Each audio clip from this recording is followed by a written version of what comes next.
नमस्कार। आप लोगों को मेरे चैनल में स्वागत है। आप लोगों को नए साल की हार्दिक शुभकामनाएं। हाँ, रहिए, खुश रहिए और मस्त रहिए। पराग के पात पर फूलुंगियाँ डोले रे नाना दी, फूलुंगियाँ डोले रे नाना दी, से डोले जियारा हमार छोटी रे नाना दी, से डोले जियारा हमार छोटी रे नाना दी। पा दिहलन टीकावा से हुरे हमते जबो, से हुरे हमते जबो, तर पियावा ते जलो ना जाए छोटी रे ननदी, तर पियावा ते जलो ना जाए छोटी रे ननदी, से डोले जियारा हमार छोटी रे ननदी, जैसे डोले जियारा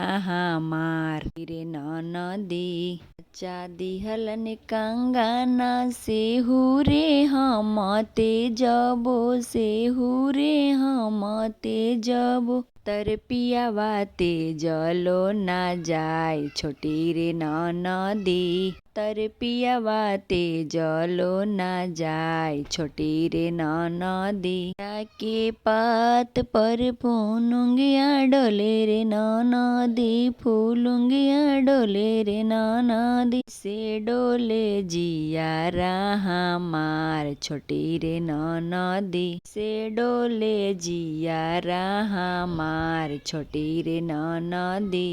या दिहलन हारावा से हुरे हमते जब, हुरे हमते जब, तर पियावा ते जलो ना जाए छोटी रे ननदी, तर पियावा ते जलो ना जाए छोटी रे ननदी। बादिहलन सड़िया से हुरे हमते जब, हुरे हमते जब, तर पियावा ते जलो ना जाए छोटी रे ननदी, तर पियावा ते जलो ना जाए छोटी रे ननदी।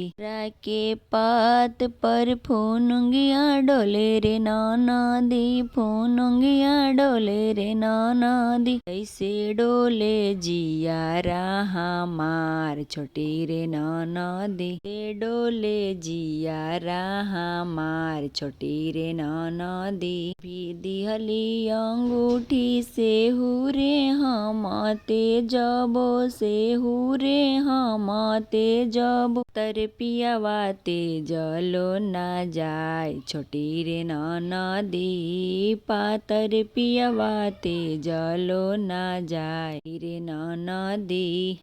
के पात पर फूलुंगियाँ डोले रे ननदी, फूलुंगियाँ डोले रे ननदी, से डोले जियारा हमार छोटी रे ननदी, से डोले जियारा हमार छोटी रे ननदी।